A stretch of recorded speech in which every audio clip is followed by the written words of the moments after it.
এবার আব্দুল উজ্জা দুইটা চোখের পানি ছেড়ে দিয়া আমার আল্লাহকে ডেকে বলে, আল্লাহ আমি ঈমানটা গ্রহণ করেছি, ঈমান ছাড়বো না, ঈমান ছাড়বো না। প্রয়োজনে আমি লুঙ্গি দিব, এরপরে ঈমানটা আমি ছেড়ে দিব না। আব্দুল উজ্জার লুঙ্গির গিটায় হাত দিয়া এবার লুঙ্গিটা টান মারিয়া চোখটা বন্ধ করিয়া লুঙ্গিটা খুলিয়া চাচারে একটা ডাক দিয়া বলে, চাচা গো খুইলা দিলাম আপনার লুঙ্গি, ঈমান বানাইলাম সঙ্গী। জোরে চিৎকার করে কন্যা মারহাবা। উলঙ্গ হইয়া 18 বছরের যুবক একটা জ্বর দিছে বাড়ির দিকে। আব্দুল উজ্জা তার সৎ মার কাছে যাই একটা ডাক দিছে, মা গো মা দরজাটা খোলো। এবার যুবক 18 বছরের যুবক আব্দুল উজ্জা যখন মারে ডাক দিছে, মা দরজাটা কইলা চাতা খাইয়া দেখে রে উঠানের কিনারায় 18 বছরের যুবক উলঙ্গ, পরনে কোনো পোশাক নাই, কোনো কিচ্ছু নাই। এবার দুইটা হাত চোখের মধ্যে চাপ দিয়া ধরছে আর ডেকে বলে, আব্দুল উজ্জা রে কি ব্যাপার, এই অবস্থা কেন, তোর কি হয়েছে বল। আব্দুল উজ্জা কাঁদিয়ে বলে, মাগো আমার চাচা আমি ঈমান আনার কারণে আমার ব্যবসা বাণিজ্য টাকা পয়সা সব ফিরে নিছে, শেষ পর্যন্ত গায়ের জামা নিছে, লুঙ্গিটা পর্যন্ত আমার দেয় নাই, আমার চাচা সব নিয়ে গেছে গো মা। মাগো আমার তো আপন মা নাই, আমার তো বাবা নাই, আমি ছোট্টবেলায় মা হারাইছি, বাবা হারাইছি। মা গো আমি আপনার কাছে আসছি, আপনি আমার একটা চাদর দেন, একটা পোশাক দেন, আমি পরবো, আমি আমার লজ্জাস্থানটা থাকবো। এইবার আব্দুল উজ্জার সতমা একটা পুরাতন চাদর ঢেল দিয়া দিয়া বলে, আব্দুল উজ্জা রে এই চাদর ছাড়া আমার কাছে আর কোনো চাদরও নাই। আব্দুল উজ্জা পুরাতন চাদরটা 2 খণ্ড করে 1 খণ্ড তিনি লুঙ্গির মতো পেঁচাইলেন, কিন্তু হাঁটুটা ঢাকে না, আর 1 খণ্ড তিনি গায়ের মধ্যে জড়ায়া ডেকে বলে, মাগো আমি আর মক্কায় থাকবো না। জোরে আওয়াজ করে কন্যা সুবহানাল্লাহ। ও মা আমি মক্কায় থাকবো না গো মা, মক্কায় আমি থাকবো না, আমি চলে যাব ওই মদিনাতুল মুনাওয়ারায় আমার নবীর দরবারে, আমি আমার নবীর দরবারে চলে যাব। এই কথাটা বলার পরে আব্দুল উজ্জা এবার রাস্তা মাপা শুরু করেছে, হাঁটা শুরু করে দিছে। মক্কাতুল মুকাররমা থেকে মদিনাতুল মুনাওয়ারা 300 থেকে 350 মাইল দূরত্ব। একবারে কি কম ভাই? 300 থেকে 350 মাইল রাস্তা। আব্দুল উজ্জা হাঁটতেছে আমার নবীর মোহাব্বত প্রেম ভালোবাসা বুকে নিয়ে আব্দুল উজ্জা যাইতেছে। জোরে বলেন মারহাবা। আমার ভাইয়েরা, আমার বন্ধুগণ, আব্দুল উজ্জা হাঁটতে দুর্বল হয়ে গেছে, ক্ষুধা লেগে গেছে, পিপাসা লেগে গেছে। আব্দুল উজ্জা যাইতে অনেক কষ্ট করে মদিনাতুল মুনাওয়ারা যাইয়া মসজিদে নববীর সামনে যাইয়া দাঁড়াইছে। এখনো পর্যন্ত যে আব্দুল উজ্জা আমার নবীরে জীবনেও দেখে নাই, নবীর নাম শুধু শুনছে। আব্দুল উজ্জা মসজিদে নববীর সামনে দাঁড়াইয়া আমার নবীরে খুঁজতেছে। হঠাৎ করে আব্দুল উজ্জা মসজিদে নববীর ভিতর দিকে তাকাইয়া দেখে আহলে সুপার আমার নবী সাহাবায়ে কিরামদেরকে নিয়ে আমার নবীজি নসিহত করতেছে, আমার নবী কি যেন বয়ান করতেছে। আব্দুল উজ্জা আমার আমার নবীর দেখা চিনতে বাকি নাই এত সুন্দর চেহারাওয়ালা মানুষ, এই মানুষটাই আমার নবী হবে যেই মানুষটার চেহারার ভিতরে কোনো খুঁত নাই, কোনো রকমের কোনো ত্রুটি নাই।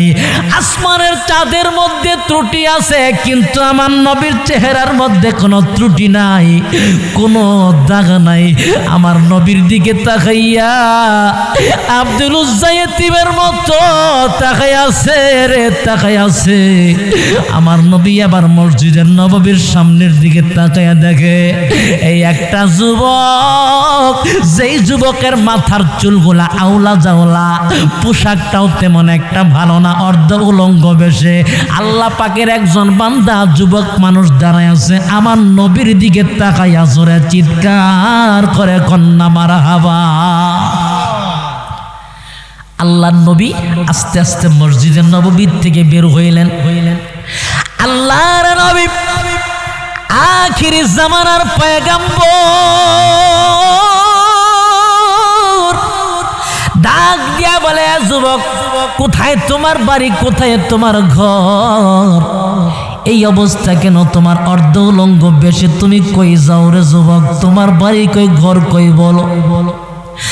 আব্দুল উজ্জা দুইটা চোখের পানি ছেড়ে দিয়া কান দিয়া ডাক দিয়া কয়, নবী গো, আমার বাড়ি হইল মক্কাতুল মুকাররমায়। ছোটবেলায় মা হারাইছি, বাবা হারাইছি, চাচার কোলে লালিত পালিত হয়েছি। নবী গো, আমার টাকার অভাব ছিল না, আমার ব্যাংক ব্যালেন্সের অভাব ছিল না, ব্যবসা বাণিজ্যের অভাব ছিল না, বাড়ি গাড়ির অভাব ছিল না। নবী গো, আমি কলেমা পড়ার কারণে আমার চাচা আমার সব ফিরে নিয়ে গেছে। নবী গো, শেষ পর্যন্ত আমার পরনের লুঙ্গিটা পর্যন্ত দেয় নাই, আমি লুঙ্গিটা পর্যন্ত আমার চাচা আমার দেয় নাই, আমি লুঙ্গিটাও খুলে দিয়েছি নবী গো, কিন্তু আমি কলেমা ছাড়ি নাই। আল্লাহর নবী ডেকে বলে, এ যুবক, কি তোমার নাম, কি তোমার নাম বলো। এবার যুবক বলে, নবী গো, আমার নাম হইল আব্দুল উজ্জা। আমার নবী বলে, তোমার নাম আব্দুল উজ্জা হইতে পারে না। আব্দুল উজ্জা শব্দের অর্থ হইল উজ্জার বান্দা, উজ্জার গোলাম। না না না, তুমি উজ্জার গোলাম হইতে পারো না, উজ্জার বান্দা হইতে পারো না। এ যুবক, আমি তোমার নাম দিয়া দিলাম আজ থেকে আব্দুল্লাহ, আল্লাহর বান্দা। এ মুরব্বী বাবাজি, এ যুবক ভাইয়েরা, আমার পর্দানিশী মা বোনেরা গো, কোনো দিকে কোনো নজর দিবেন না। আল্লাহ বলে দিলেন, আল্লাহর ওলি যদি হইতে চাও, বেশি নয় দুইটা গুণ তোমাদের মধ্যে থাকতে হবে। তার এক নাম্বার হইল ইমানের গুণ। ইমানটা বড় মজবুত হইতে হবে, ইমানটা বড় শক্তিশালী হইতে হবে। এ বন্ধুরে, ইমানটা বড় পাওয়ারফুল হইতে হবে। ময়মনসিংহ জেলার মানুষ একটু ভালো করে বোঝার জন্য চেষ্টা করবেন। ইমানদার ছিল হযরতে আবু বকর সিদ্দিক রাদিয়াল্লাহু তাআলা আনহু, ইমানদার ছিল হযরতে ওমর রাদিয়াল্লাহু তাআলা আনহু, ইমানদার ছিল হযরতে ওসমান রাদিয়াল্লাহু তাআলা আনহু, ইমানদার ছিল হযরতে বেলাল রাদিয়াল্লাহু তাআলা আনহু। জোরে বলেন ঠিক কিনা? এক রাতে আমি আপনাদেরকে কয়টা বলবো গো? আমি আজকে আপনাদের মাঝে আল্লাহর নবীর জামানার একটা ঘটনা বলে যাব, একটা যুবকের কথা আমি আপনাদেরকে বলে যাব। যেহেতু আজকে এখানে যুবকের সংখ্যাটা বেশি, এ যুবক ভাই, ইমানটা কেমন হওয়া লাগবে একটু ভালো করে শুনে নাও। আমার নবীজি যখন মক্কাতুল মুকাররমা থেকে আমার নবীজি হিজরত করে যখন মদিনাতে চলে যায়, এমন সময় ওই মক্কাতুল মুকাররমায় আল্লাহর একজন বান্দা ছিল, যার নাম ছিল আব্দুল উজ্জা। জোরে বলেন কি নাম?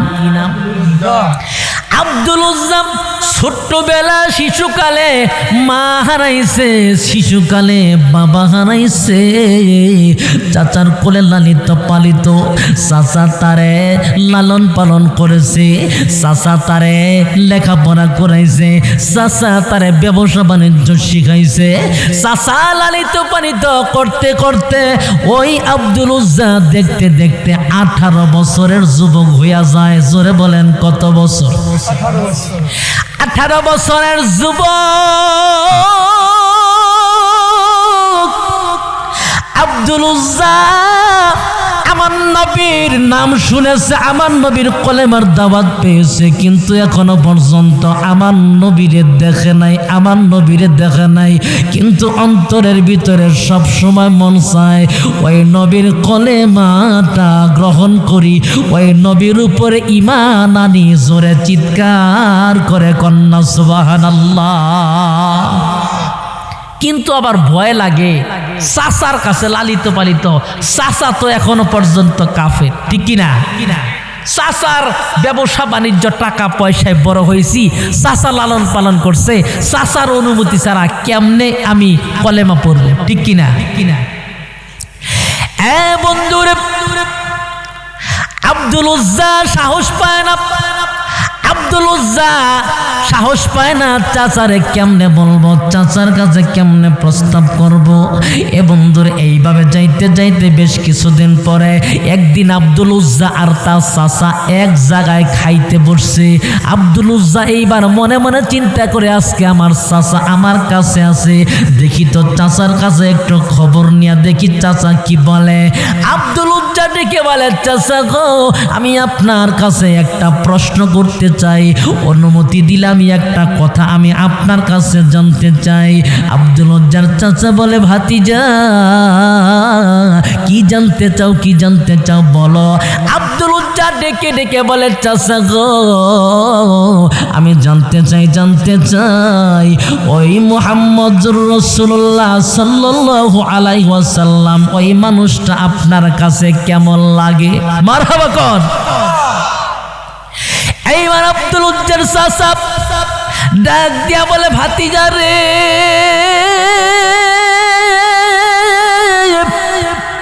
ওই মুহাম্মদ ওই মানুষটা এমন একজন মানুষ, ওই মানুষটা আসমানের নিচে জমিনের উপরে, ওই মুহাম্মদের চাইতে ভালো মানুষ আর আসমানের নিচে জমিনের মধ্যে একটাও নাই। জোরে কন্যা মারহাবা।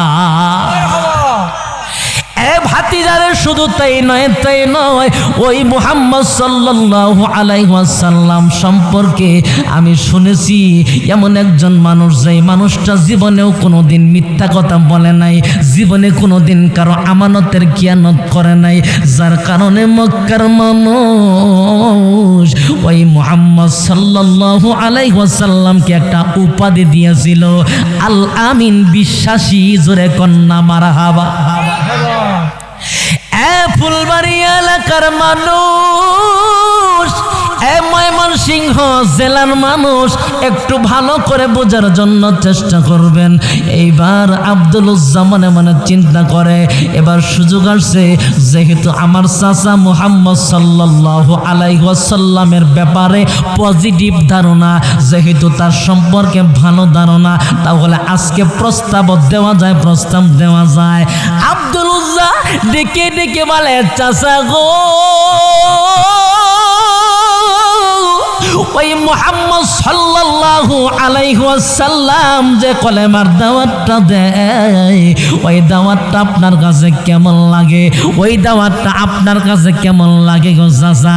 আব্দুল উজ্জার চাচা একটা ডাক দিয়ে বলে, ভাতিজা রে, ওই মুহাম্মদের দাওয়াত যতই ভালো লাগুক না কেন, কিন্তু ওই কলেমাটা গ্রহণ করা যাবে না।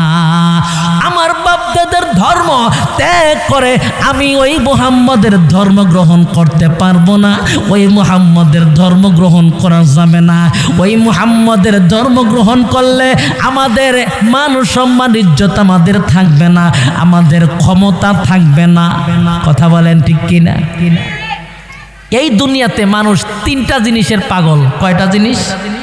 তিনটা জিনিসের বড় লোভ, জানবেন কোন কোন জিনিসের লোভ মানুষের আছে? বলবো ভাই? আর একটা মানুষ উঠলে আমি কিন্তু আমার বয়ান শেষ করে দিব। বন্ধুরে, আজ যারা ওয়াদা করছেন হাত জাগায়া শেষ পর্যন্ত থাকবেন, তারা কিন্তু একটা ওয়াদা করছেন, কথা বলেন ঠিক কিনা? ওয়াদা করার পরে উঠা বসা করলে বড় কষ্ট লাগে, কথা বলেন ঠিক কিনা ভাই? ময়মনসিংহ ফুলবাড়িয়া জেলার মানুষ একটু ভালো করে বুঝবেন, তিনটা জিনিসের লোভ পৃথিবীর সব মানুষের আছে, কারো কম কারো বেশি। তার এক নাম্বার হইল টাকার লোভ। কিসের লোভ? কি কন ভাই? টাকার লোভ নাই? 2 নম্বর হলো নারীর লোভ। কিসের লোভ? সুন্দরী নারী সবারই ভালো লাগে, ঠিক কিনা? আর 3 নম্বর হলো ক্ষমতার লোভ। কিসের লোভ? ক্ষমতার লোভ। আব্দুল উজ্জার চাচা আমার ভাতিজা রে, যদি মুহাম্মদের কলেমাটা গ্রহণ করা হয় তাহলে তো আমার ক্ষমতা থাকবে না, বাপদাদার ঐতিহ্য থাকবে না, ওই মুহাম্মদের ধর্ম এই জন্য গ্রহণ করা যাবে না। আব্দুল উজ্জা ডেকে বলে, চাচা গো, ওই মুহাম্মাদের ধর্ম কলেমাটা আমার বড় ভালো লাগে, আমি বহুদিন যাবৎ পড়তে চাই, কিন্তু আপনার ভয় আমি পড়তে পারি না। কিন্তু আজকে যেহেতু আপনি তার ব্যাপারে আপনি ভালো কথা বলেছেন, আপনি তার চরিত্র সম্পর্কে ভালো সার্টিফিকেট দিয়েছেন, ও চাচা গো, আমি পড়ে নিলাম লা ইলাহা ইল্লাল্লাহু মুহাম্মাদুর রাসূলুল্লাহ। খারাপ লাগতেছে ভাই? বন্ধুরে, এবার আব্দুল উজ্জার চাচা ডেকে বলে, ভাতিজা রে, তুই যে কলেমাটা পড়লি এর পরিণতি কি হইবে তা কি তুই জানোস রে ভাতিজা? এর পরিণতিটা কি হইবে তা কি তুই জানোস? এবার আব্দুল উজ্জা ডেকে বলে, চাচা গো, পরিণতি যা করান আপনি করতে পারেন। চাচা, আমি আপনার স্পষ্ট ভাষায় বলতে পারি গো চাচা, আমার যদি আপনি টুকরা টুকরা করিয়া ফেলেন গো চাচা, এরপরও আমি এই কলেমা ছাড়ব না। আমি যে ঈমানটা আনছি এই ঈমান আমি ছাড়তে পারবো না। জোরে কন্যা সুবহানাল্লাহ। চাচা কয়, ভাতিজা, বাড়ি দিছি, গাড়ি দিছি, টাকা দিছি, পয়সা দিছি, ব্যবসা দিছি, সব তরে দিছি, আজকে তুই আমার ধর্ম, আমার বাপ দাদার ধর্ম বাদ দিয়া মুহাম্মদের ধর্ম গ্রহণ করিস, বাড়ি গাড়ি সব ফিরিয়ে দে। আব্দুল উজ্জা কয়, চাচা সব ফিরিয়ে দিলাম। মারহাবা কন। কয়, তোর ব্যাংক ব্যালেন্স টাকা পয়সা যা আছে সব দে। কয়, চাচা সব দিলাম। মারহাবা। এবার বলে, চাচা, ভাতিজা, তোর গায়ের যে জামাটাও তো আমার টাকায় কেনে, এটাও খুলে দে। আব্দুল উজ্জা জামাটাও খুইলা ঢেল দিয়ে দিছে, চাচা নেন আপনার জামা নেন। আমার ভাইয়েরা, আমার বন্ধুগণ, এবার চাচা ডেকে বলে, ভাতিজা রে, তোর পরনে যে লুঙ্গিটা আছে, এই লুঙ্গিটাও তো আমার টাকায় কেনা রে ভাতিজা, লুঙ্গিটাও খুলে দে, লুঙ্গিটাও খুলে দে। এবার ভাতিজার চোখ দিয়া পানি বের হইয়া গেছে। 18 বছরের যুবক আব্দুল উজ্জা চোখের পানি ছেড়ে দিয়া কান দিয়া ডাক দিয়া বলে, চাচা গো, আমার কিন্তু মা নাই, আমার কিন্তু বাবা নাই। চাচা গো, আপনার এই বাবা মনে করি, আপনার এই মা মনে করি গো চাচা, আপনি আমার লুঙ্গিটা খুলে নিয়েন না। আমার লুঙ্গিটা যদি খুলে নেন আমার ইজ্জত বের হইয়া যাবে, আমার মান সম্মান কোনো কিচ্ছু থাকবে না। ও চাচা, আমি 18 বছরের যুবক, আমার ইজ্জতটা নষ্ট হবে, কথা বলেন ঠিক কিনা? আব্দুল উজ্জা বলে, চাচা, আমার বাবা যদি থাকতো গো, আপনি এই কথা বলতে সাহস পাইতেন না, সাহস পাইতেন না। চাচা আপনি আমার লঙ্গিটা কইলেন চাইেন না, আমার বেয়াজ্জতি কইরেন না। এবার আব্দুল উজ্জার চাচা ডেকে ডেকে বলে ভাতিজা রে, হয়তো লঙ্গি কইলা দিবি, আর তা না হইলে ইমানটা চাইরা দিবি। হয়তো লঙ্গি কইলা দিবি, আর তা না হইলে ইমানটা চাইরা দিবি। কোনটা করবি কর, কোনটা করবি কর, যে কোনো একটা গ্রহণ করতে হবে রে ভাতিজা। এবার আব্দুল উজ্জা দুইটা চোখের পানি ছেড়ে দিয়া আমার আল্লাহকে ডেকে বলে, আল্লাহ আমি ইমানটা গ্রহণ করেছি, ইমান ছাড়বো না, ইমান ছাড়বো না। প্রয়োজনে আমি লুঙ্গি দিব, এরপরে ইমানটা আমি ছেড়ে দিব না। আব্দুল উজ্জার লুঙ্গির গিটায় হাত দিয়া এবার লুঙ্গিটা টান মারিয়া চোখটা বন্ধ করিয়া লুঙ্গিটা খুলিয়া চাচারে একটা ডাক দিয়া বলে, চাচা গো খুইলা দিলাম আপনার লুঙ্গি, ইমান বানাইলাম সঙ্গী। জোরে চিৎকার করে কন্যা মারহাবা। উলঙ্গ হইয়া 18 বছরে যুবক একটা জ্বর দিছে বাড়ির দিকে। আব্দুল উজ্জা তার সৎ মার কাছে যাই একটা ডাক দিছে, মা গো মা দরজাটা খোলো। এবার যুবক 18 বছরের যুবক আব্দুল উজ্জা যখন মারে ডাক দিছে, মা দরজাটা খইলা চাতা খাইয়া দেখে রে উঠানের কিনারায় 18 বছরের যুবক উলঙ্গ, পরনে কোনো পোশাক নাই, কোনো কিচ্ছু নাই। এবার দুইটা হাত চোখের মধ্যে চাপ দিয়া ধরছে আর ডেকে বলে, আব্দুল উজ্জা রে কি ব্যাপার, এই অবস্থা কেন, তোর কি হয়েছে বল। আব্দুল উজ্জা কাঁদিয়ে বলে, মাগো আমার চাচা আমি ঈমান আনার কারণে আমার ব্যবসা বাণিজ্য টাকা পয়সা সব ফিরে নিছে, শেষ পর্যন্ত গায়ের জামা নিছে, লুঙ্গিটা পর্যন্ত আমার দেয় নাই, আমার চাচা সব নিয়ে গেছে গো মা। মাগো আমার তো আপন মা নাই, আমার তো বাবা নাই, আমি ছোট্টবেলায় মা হারাইছি, বাবা হারাইছি। মা গো আমি আপনার কাছে আসছি, আপনি আমার একটা চাদর দেন, একটা পোশাক দেন, আমি পরবো, আমি আমার লজ্জাস্থানটা থাকবো। এইবার আব্দুল উজ্জা শতমা একটা পুরাতন চাদর ঢেল দিয়া দিয়া বলে, আব্দুল উজ্জা রে এই চাদর ছাড়া আমার কাছে আর কোনো চাদরও নাই। আব্দুল উজ্জা পুরাতন চাদরটা 2 খণ্ড করে 1 খণ্ড তিনি লুঙ্গির মতো পেঁচাইলেন, কিন্তু হাঁটুটা ঢাকে না, ঢাকে না। আর 1 খণ্ড তিনি গায়ের মধ্যে জড়ায়া ডেকে বলে, মা গো আমি আর মক্কায় থাকবো না। জোরে আওয়াজ করে কন্যা সুবহানাল্লাহ। ও মা আমি মক্কায় থাকবো না গো মা, মক্কায় আমি থাকবো না, আমি চলে যাব ওই মদিনাতুল মুনাওয়ারায় আমার নবীর দরবারে, আমি আমার নবীর দরবারে চলে যাব। এই কথাটা বলার পরে আব্দুল উজ্জা এবার রাস্তা মাপা শুরু করেছে, হাঁটা শুরু করে দিছে। মক্কাতুল মুকাররমা থেকে মদিনাতুল মুনাওয়ারা 300 থেকে 350 মাইল দূরত্ব। একবারে কি কম ভাই? 300 থেকে 350 মাইল রাস্তা। আব্দুল উজ্জা হাঁটতেছে হাঁটতেছে, আমার নবীর মোহাব্বত প্রেম ভালোবাসা বুকে নিয়ে আব্দুল উজ্জা যাইতেছে। জোরে বলেন মারহাবা। আমার ভাইয়েরা, আমার বন্ধুগণ, আব্দুল উজ্জা হাঁটতে হাঁটতে হাঁটতে হাঁটতে দুর্বল হয়ে গেছে, ক্ষুধা লেগে গেছে, পিপাসা লেগে গেছে।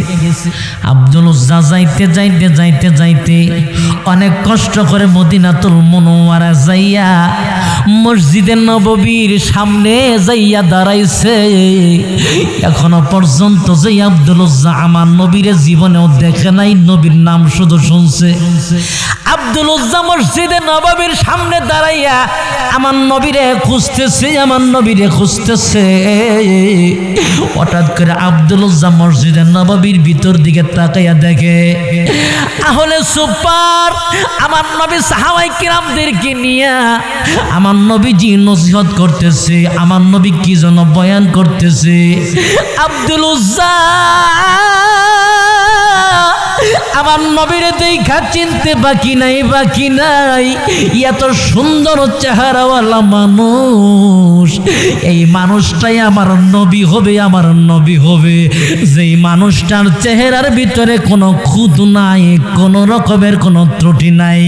আসমানের চাঁদের মধ্যে ত্রুটি আছে, কিন্তু আমার নবীর চেহারার মধ্যে কোনো ত্রুটি নাই, কোনো দাগ নাই। আমার নবীর দিকে তাকাইয়া আব্দুল উজ্জা ইতিমের মতো তাকাই আছে রে, তাকাই আছে। আমার নবী আবার মসজিদের নববীর সামনের দিকে তাকাইয়া দেখে এই একটা যুবক, যেই যুবকের মাথার চুলগুলা আউলা জাওলা, পোশাকটাও তেমন একটা ভালো না, অর্ধ উলঙ্গ বেশে। আল্লাহ পাকের একজন বান্দা যুবক মানুষ দাঁড়ায় আছে, আমার নবীর দিকে তাকাইয়া জোরে চিৎকার করে কন্যা মারহাবা। আল্লাহর নবী আস্তে আস্তে মসজিদের নববীর থেকে বের হইলেন। আল্লাহর নবী আখিরি জামানার পয়গম্বর ডাক দিয়া বলে, যুবক কোথায় তোমার বাড়ি, কোথায় তোমার ঘর? এই অবস্থা কেন তোমার? অর্ধ উলঙ্গ বেশে তুমি কই যাও রে যুবক? তোমার বাড়ি কই, ঘর কই, বলো। আব্দুল উজ্জা দুইটা চোখের পানি ছেড়ে দিয়ে কান দিয়া ডাক দিয়া কয়, নবী গো, আমার বাড়ি হইল মক্কাতুল মুকাররমায়। ছোটবেলায় মা হারাইছি, বাবা হারাইছি, চাচার কোলে লালিত পালিত হয়েছি। নবী গো, আমার টাকার অভাব ছিল না, আমার ব্যাংক ব্যালেন্সের অভাব ছিল না, ব্যবসা বাণিজ্যের অভাব ছিল না, বাড়ি গাড়ির অভাব ছিল না। নবী গো, আমি কলেমা পড়ার কারণে আমার চাচা আমার সব ফিরে নিয়ে গেছে। নবী গো, শেষ পর্যন্ত আমার পরনের লুঙ্গিটা পর্যন্ত দেয় নাই, আমি লুঙ্গিটা পর্যন্ত আমার চাচা আমার দেয় নাই, আমি লুঙ্গিটাও খুলে দিয়েছি নবী গো, কিন্তু আমি কলেমা ছাড়ি নাই। আল্লাহর নবী ডেকে বলে, এ যুবক, কি তোমার নাম, কি তোমার নাম বলো। এবার যুবক বলে, নবী গো, আমার নাম হইল আব্দুল উজ্জা। আমার নবী বলে, তোমার নাম আব্দুল উজ্জা হইতে পারে না। আব্দুল উজ্জা শব্দের অর্থ হইল উজ্জার বান্দা, উজ্জার গোলাম। না না না, তুমি উজ্জার গোলাম হইতে পারো না, উজ্জার বান্দা হইতে পারো না। এ যুবক, আমি তোমার নাম দিয়া দিলাম আজ থেকে আব্দুল্লাহ, আল্লাহর বান্দা। জোরে কোন সুবহানাল্লাহ। আব্দুল্লাহ মানে আল্লাহর বান্দা। কার বান্দা? আল্লাহর বান্দা, আল্লাহর গোলাম। এ আব্দুল্লাহ, তুই কি খাইছস রে? আব্দুল্লাহ, কি খাইছস? আব্দুল্লাহ ডেকে বলে, নবী গো, আমি ক্ষুধার্ত পিপাসার্ত গো নবী। আমার নবী বলে, আমার সাহাবারা কার কাছে খাবার আছে, খাবার নিয়ে আসো। আমার আব্দুল্লাহ রে খাবার দাও, খাবার দাও, পানি দাও, পানি দাও। আমার নবী এবার ঘরে যাইয়া আমার নবীর ব্যবহৃত দুইটা জুব্বা মুবারক, আহারে নবীর জুব্বা কত বরকতপূর্ণ।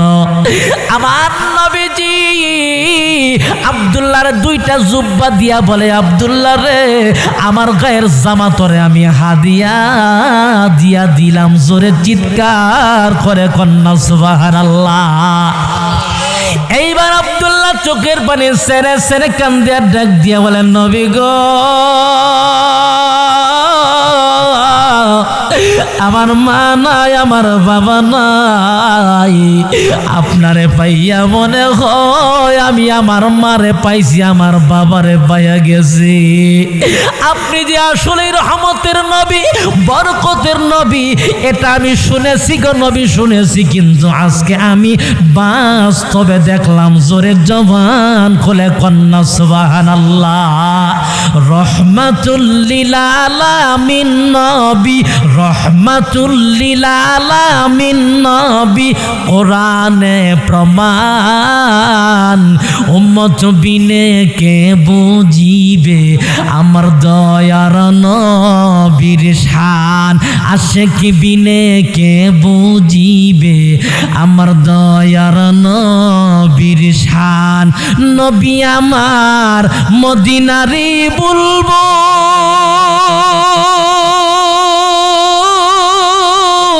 আমার আল্লাহ ভালোবেসে নামটি দিলেন হাবিবে রাসূল। নবী আমার মদিনারি বুলবুল,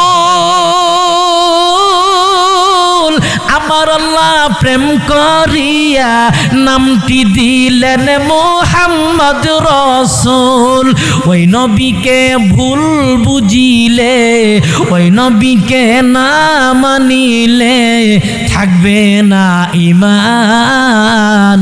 উম্মত বিনে কে বুঝিবে আমার দয়ার নবীর শান, আশিক বিনে কে বুঝিবে আমার দয়ার নবীর শান। নারে তাকবীর, নারে তাকবীর। আল কোরআনের আলো, আল হাদিসের আলো। খারাপ লাগতেছে ভাই? চলবে কি আজকের মাহফিল? আর কতক্ষণ চলবে ভাই? আমার ভাইয়েরা, আমার বন্ধুগণ, ময়মনসিংহ ফুলবাড়িয়া উপজেলার মানুষ নবী ডেকে ডেকে বলে, আব্দুল্লাহ রে, আজকের থেকে তুই এই মসজিদের নববীতে থাকবি। আসহাবে সুফার সদস্য তোরে বানায় দিলাম, আমার সাহাবীদের সাথে খাবি, আমার সাহাবীদের সাথে ঘুমাবি। আব্দুল্লাহ রে, তুই আজ থেকে আমার সাথেই থাকবি রে আব্দুল্লাহ। বন্ধুরে, এবার রাতের বেলা সবাই ঘুমায়া যায়, কিন্তু আব্দুল্লাহ ঘুমায় না, ঘুমায় না। আব্দুল্লাহ বসে বসে আল্লাহর কোরআন তেলাওয়াত করে। জোরে কোন সুবহানাল্লাহ। আল্লাহর কোরআনটা তেলাওয়াত করে, কিন্তু আব্দুল্লাহ আস্তে আস্তে নয়, আস্তে আস্তে নয়, চিল্লায়া চিল্লায়া আল্লাহর কোরআন পড়ে। এবার রাতের বেলা চিল্লায়া চিল্লায়া কোরআন পড়ে। এইভাবে কয়েকদিন যাওয়ার পরে এইবার আহলে সুফার সদস্যরা আমার নবীর কাছে একটা অভিযোগ দিয়ে দিয়েছে। ডেকে ডেকে বলে, নবী গো, আপনার আব্দুল্লাহ রাতের বেলা আমরা সবাই ঘুমায়া যাই, কিন্তু আপনার আব্দুল্লাহ রাতের বেলা ঘুমায় না, ঘুমায় না গো নবী। তিনি কোরআন শরীফটা জোরে জোরে চিল্লায়া চিল্লায়া পড়ে, আর আপনার আব্দুল্লাহর কোরআন চিল্লায়া পড়ার কারণে আমাদের ঘুমে বড় ডিস্টার্ব হয়, আমাদের বড় ডিস্টার্ব হয় গো নবী। নবী গো, আপনি আব্দুল্লাহরে বলে দিয়েন কোরআন শরীফটা যেন আস্তে আস্তে পড়ে, চিল্লায়া চিল্লায়া যেন না পড়ে। আবার নবী একটা ডাক দিয়া বলে, আমার সাহাবীরা রে, আমার আব্দুল্লাহর ব্যাপারে তোমরা কোনো অভিযোগ দিও না, অভিযোগ দিও না। আমার আব্দুল্লাহর কিন্তু মানাই,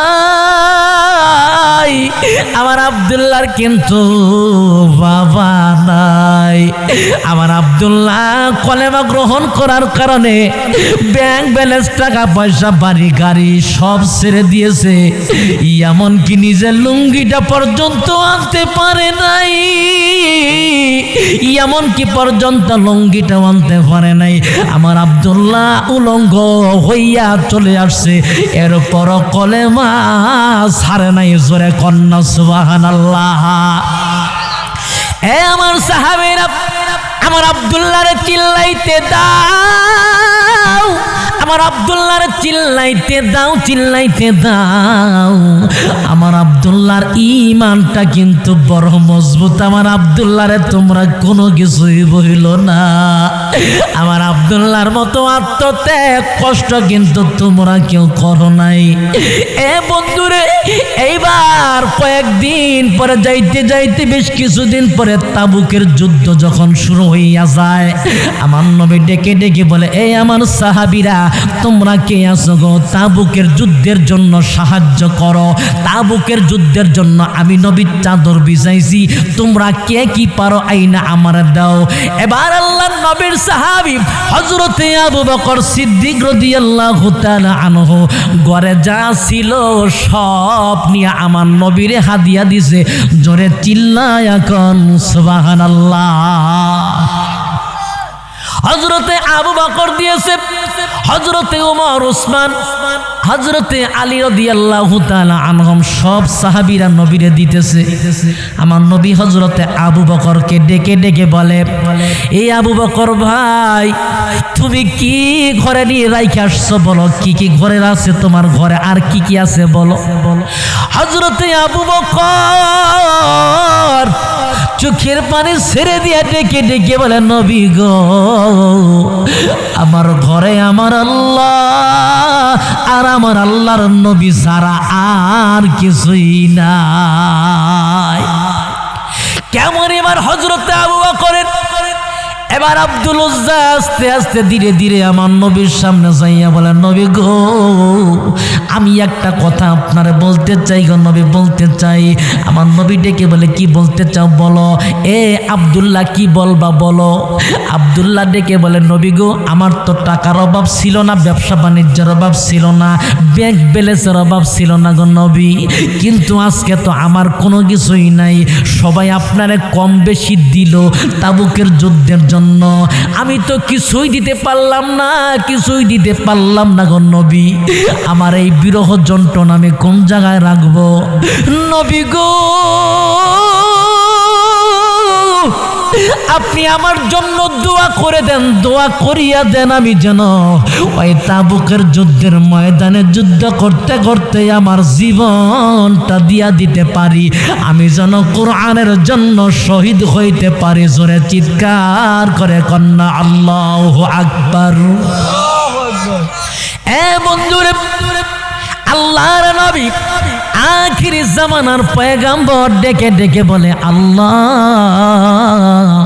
আমার আব্দুল্লাহ রক্তটাকে আমি নবী দোয়া করলাম, আল্লাহ তুমি তাবুকের যুদ্ধের জন্য হারাম করে দাও, আমার আব্দুল্লাহকে তুমি তাবুকের যুদ্ধে শহীদ করে দিও না।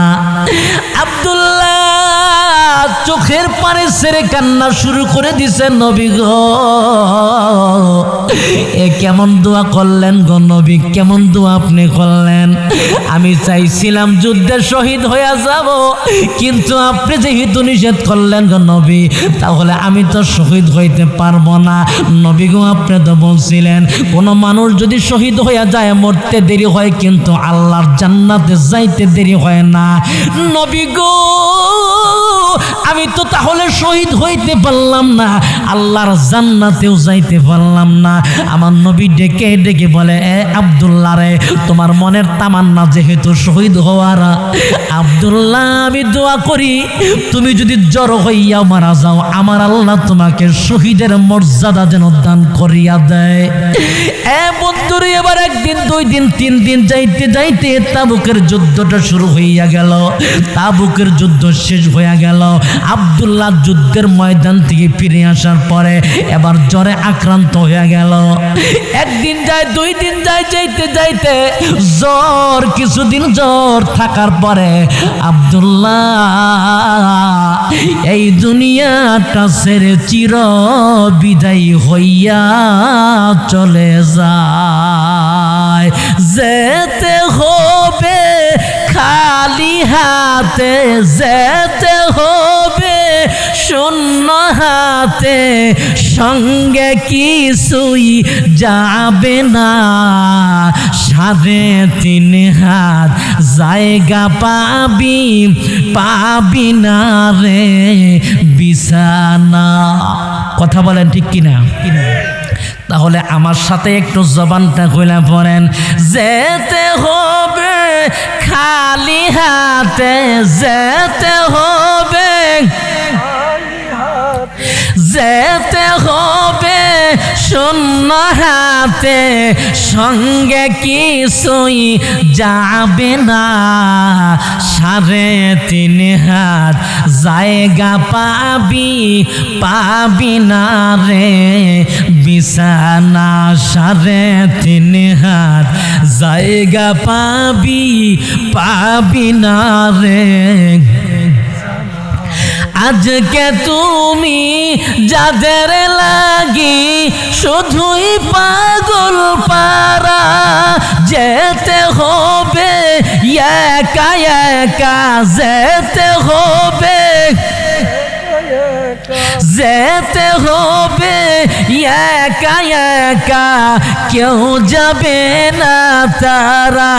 ছাড়তে হবে মায়ার বন্ধন, ছাড়তে হবে মায়ার বন্ধন, সাদের এই বালাখানা। 3.5 হাত জায়গা পাবি, পাবি না রে বিছানা। 3.5 হাত জায়গা পাবি, পাবি না রে। যেতে হবে খালি হাতে, যেতে হবে শূন্য হাতে, সঙ্গে কিছুই যাবে না। 3.5 হাত জায়গা পাবি, পাবি না রে বিছানা। কথা বলেন ঠিক কিনা? এবার আমার নবীজি হযরতে আব্দুল্লাহ রাদিয়াল্লাহু তাআলা আনহুর জানাজা নামাজটা নিজে পড়াইলেন। আল্লাহর নবী হযরতে আব্দুল্লাহ রাদিয়াল্লাহু তাআলা আনহুর কবরের মধ্যে নামলেন। নবী আমার ডেকে ডেকে বলে, এ আমার সাহাবীরা রে, তোমরা কেউ আব্দুল্লাহর সাথে, লাশের সাথে বেয়াদবি কইরো না, সম্মান দাও, মর্যাদা দিয়া আমার আব্দুল্লাহরে কবরে নামাও, কবরে নামাও। হযরতে আব্দুল্লাহরে কবরে নামানো হইল। হযরতে আব্দুল্লাহরে কবরে নামানোর পরে আমার নবী আমার আল্লাহরে একটা ডাক দিয়া বলে, আল্লাহ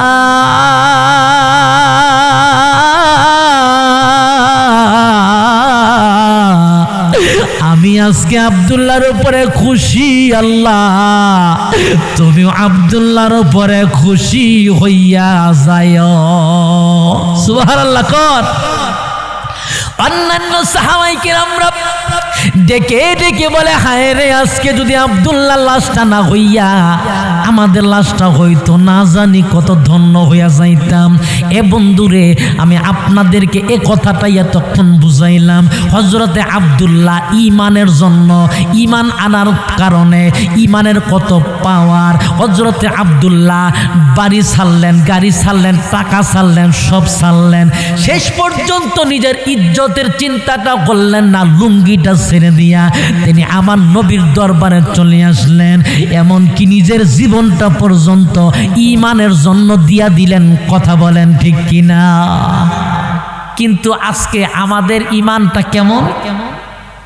আল্লাহর ওলি হইতে গেলে এই ইমানটাই 1 নাম্বার শর্ত। চলে বলেন ঠিক কিনা? ইমানটাই মজবুত রাখতে হবে। কিন্তু আজকে বর্তমানে আমাদের ইমানটা এমন ইমান, আজান হয় মসজিদে যাইতে পারি না, ঠিক কিনা? আজকে কোরআনের মাহফিল, এই মাহফিলে আমরা আসতে পারি, অনেক মানুষ আছে না?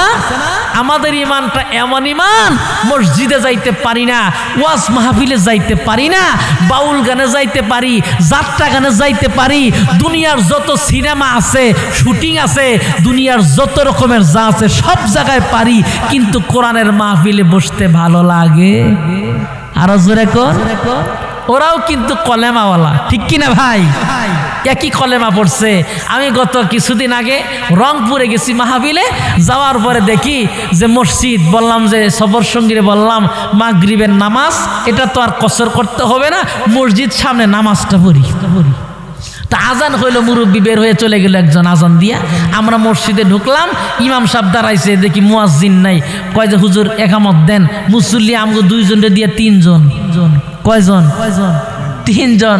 একামত দিলাম, একামত দিয়ে নামাজ শেষ কইরা মনে মনে কইলাম হায় রে, মুয়াজ্জিন আজান দিল, তারেও তো পাইলাম না। এবার যখন আইসা পড়ি দেখি মসজিদের একটু দূরেই যে চাচা আজান দিল, এ চাচা দেখি যে পান বেচতেছে। কি বেচতেছে? আমি জিজ্ঞাসা করলাম, চাচা আপনি মনে হয় আজান দিলেন, আপনার মতো দেখলাম বেরিয়ে আসলেন, নামাজে তো গেলেন না? 300 টাকা বেতন, আজান আবার নামাজও। দেখছেন অবস্থা? আজকে বর্তমানে আমাদের ইমানের এই হালত। কথা বলেন ঠিক কিনা? আমরা নামাজটা পড়ি কিসের জন্য ভাই? টাকার জন্য। দেখবেন যে এখন মুসল্লি নাই মসজিদে, কিন্তু রমজান মাস আসলে মুসল্লি কিছুটা বাড়ে, বিশেষ করে মাগরিবের নামাজে মুসল্লির অভাব হয় না। কথা কোন ঠিক কিনা? কারণ কি, ওই সময় কিছু খাবারের ব্যবস্থা আছে। কথা বলেন ঠিক কিনা? নামাজ বাদ দিয়ে দেখবেন যে খানা খাইতেছে, নামাজও অনেকে পড়ে না, ইফতার নিয়ে আবার আস্তে আস্তে চলে আসে। এমনও ইমানদার আমার বাংলাদেশে আছে না নাই? আল্লাহর ওলি হইতে গেলে 1 নাম্বার শর্ত হইল ইমানের শর্ত। ইমানটা কেমন ইমান? হযরতে আব্দুল্লাহর মতো ইমান, কাফের অবস্থায় নাম ছিল আব্দুল উজ্জার মতো ইমান থাকতে হবে। ইমান থাকতে হবে হযরতে বিলালের মতো, ইমান থাকতে হবে আবু বকর সিদ্দিক, হযরত উসমান, হযরতে আলী রাদিয়াল্লাহু তাআলা আনহুমদের মতো। কথা বলেন ঠিক কিনা? আমাদের ইমান, যে ইমান দিয়ে আমরা মসজিদেই যাইতে পারি। আর জোরে কর। আমার ভাইয়ারা, আমার বন্ধুগণ, ময়মনসিংহ ফুলবাড়ি এলাকার মানুষ, আল্লাহর ওলি যদি হইতে চাও 1 নাম্বার ইমানটা মজবুত করো, ইমানটা শক্তিশালী বানাইতে হবে। আমার আল্লাহ বলে দিছে আল্লাযীনা আমানু, 1 নাম্বার ইমানের গুণ থাকতে হবে, ইমানটা সহি থাকতে হবে। আর 2 নাম্বার যে গুণটা থাকতে হবে, আমার আল্লাহ বলে ওয়া কানু ইয়াত্তাকুন।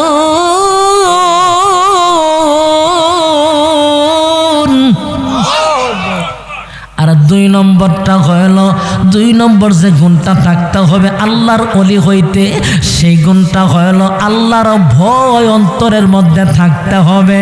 আল্লাহর ভয় যদি অন্তরে ঢুকে যায়, ওই বান্দার দ্বারা কোনো গুনাহ হইতে পারে। আরো জোরে কোন?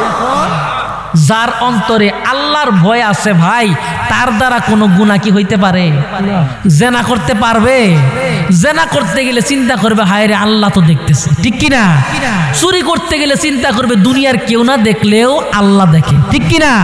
ডাকাতি করতে গেলেও চিন্তা করবে কেউ না দেখলেও কে দেখে? আল্লাহ দেখে। ভাই, এই আল্লাহর ভয় অন্তরে যার পয়দা হবে, 1 নাম্বার ইমান মজবুত, 2 নাম্বার আল্লাহর ভয় যার অন্তরে থাকবে, এই 2টা গুণ যদি থাকে, ওই বান্দা আল্লাহর ওলি হয়। জোরে বলেন সুবহানাল্লাহ। এখন প্রশ্ন করতে পারেন, হুজুর তাহলে কি নামাজ, রোজা, হজ, যাকাত কিছুর দরকার নাই? যার অন্তরে আল্লাহর ভয় আছে, যার ইমানটা শক্তিশালী আছে, ওই মানুষটা জীবনেও নামাজ ছাড়তে পারবে। আরো জোরে বলেন। কারণ নামাজ ছাড়লে তো তার কি থাকবে না? আল্লাহর ভয় থাকলে নামাজ ছাড়তে পারবে, রোজা ছাড়তে পারবে, হজ ছাড়তে পারবে, যাকাত গরিবের হক ছাড়তে পারবে? ভাই ছাড়তে পারবে না। এই জন্য ভয় থাকতে হবে কার? আর একটু জোরে বলেন কার? আল্লাহ রাব্বুল আলামিন। এই জন্য কুরআনুল কারীমের সূরাতুল ইমরান 102 নম্বর আয়াতে আমার আল্লাহ রাব্বুল আলামিন বলে দিলেন, ইয়া আইয়ুহাল্লাযীনা আমানুত্তাকুল্লাহ।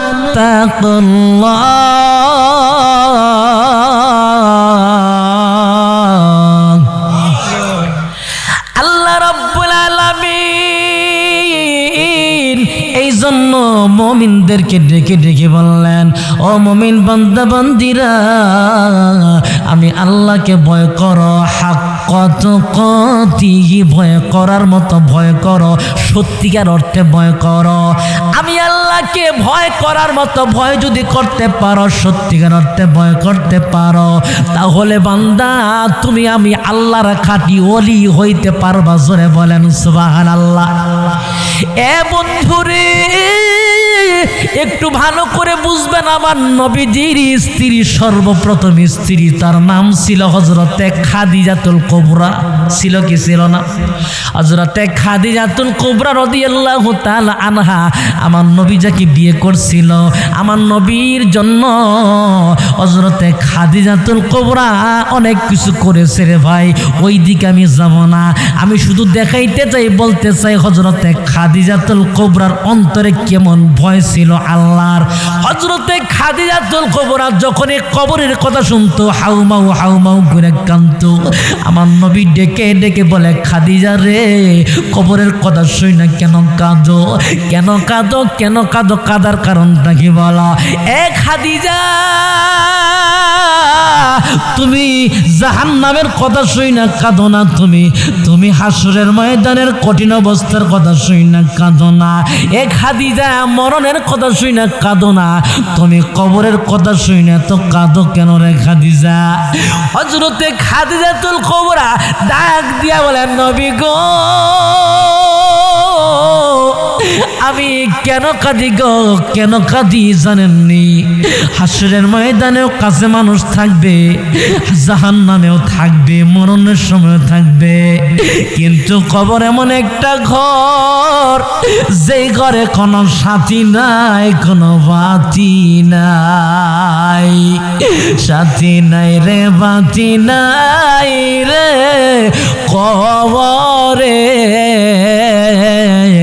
সাথী নাই রে, বাতি নাই রে কবরে।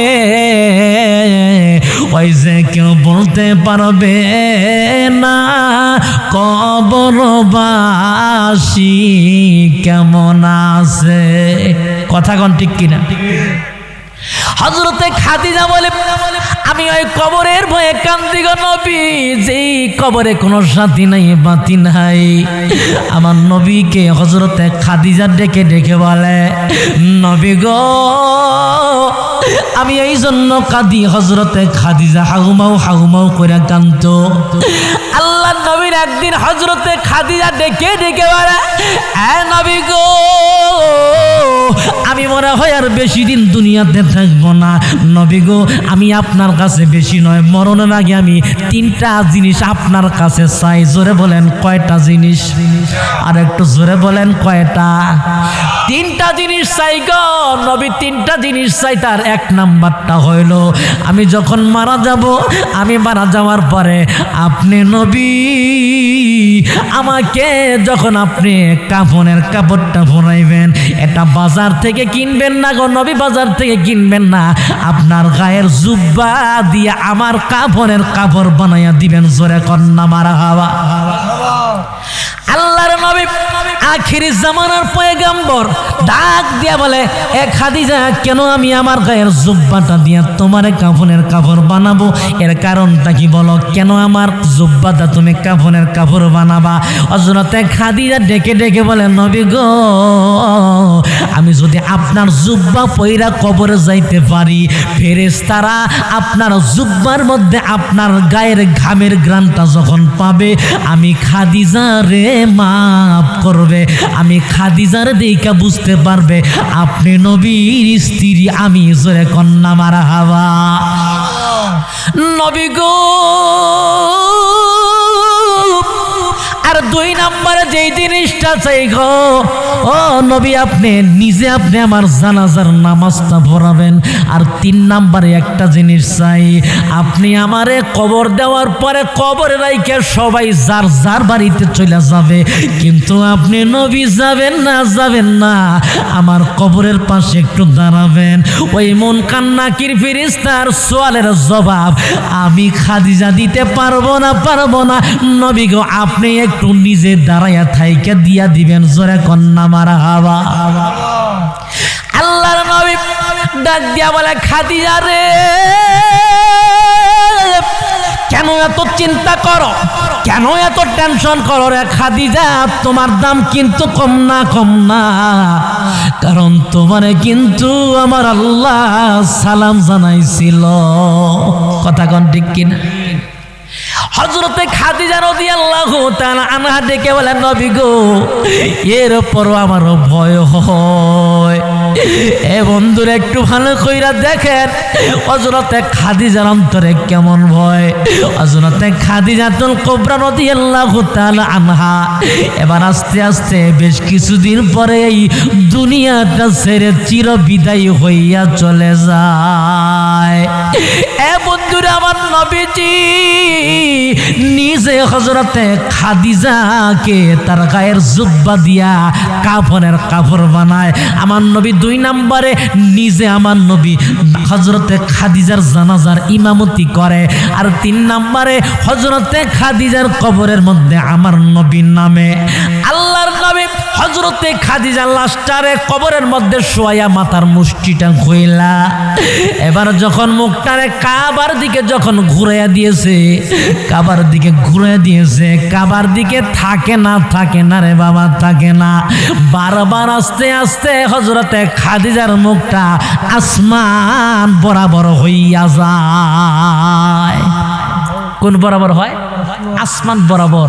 আমার নবী আবারও খাদিজার মুখটা আস্তে আস্তে কিবলার দিকে করে দিলেন, আবারও আস্তে আস্তে আসমান বরাবর হয়ে গেল। আমার নবী আবারও হযরতে খাদিজাতুল কুবরার চেহারাটাকে কিবলামুখী করে দিলেন, কারণ আমরা যারা মুসলমান আমাদের মুখ মারা যাওয়ার পরে কবরে কিবলার দিকে রাখা হয়, ঠিক কিনা? হযরতে খাদিজার মুখটা কিবলার দিকে থাকে না। আমার নবী অবাক হয়ে গেছে। আল্লাহর নবী আখির জামানার পয়গম্বর এবার আমার আল্লাহকে একটা ডাক দিয়ে বলে, আল্লাহ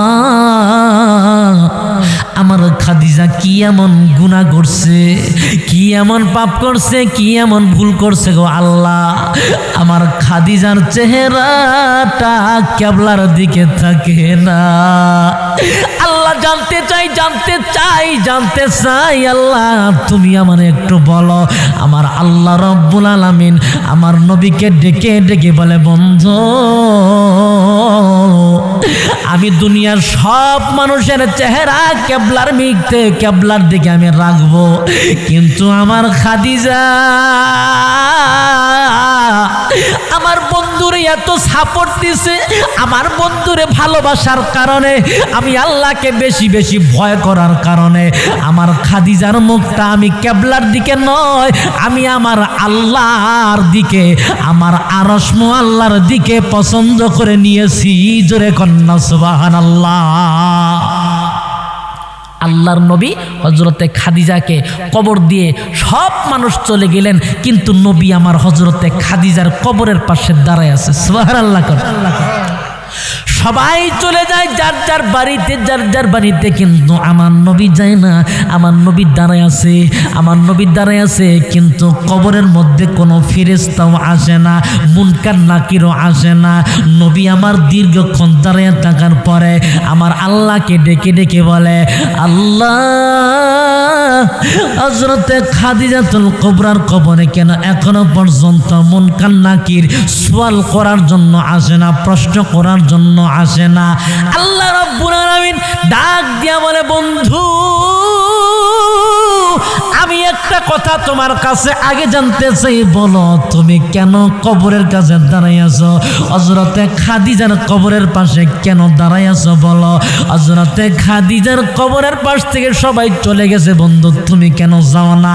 আল্লাহর নবী ডাক দিয়া বলে, আল্লাহ আমার খাদিজা কবর দিকে বড় ভয় পায়, আমার খাদিজা আপনি আল্লাহরে ভয় পায়, আপনার জাহান্নামের আগুন রে বড় ভয় পায়, আপনার খাদিজা আমার ওসিয়ত করে গেছে আমি যেন তার কবরের মুনকার নাকির সওয়ালের জবাব আমি দিয়া দেই, এই জন্য দাঁড়াইছি। দিছি আমি আমার খাদিজার মুনকার নাকিরের সওয়ালের জবাব দেওয়ার জন্য দাঁড়াই আছি। আল্লাহ রাব্বুল আলামিন ডাক দিয়া বলে, বন্ধু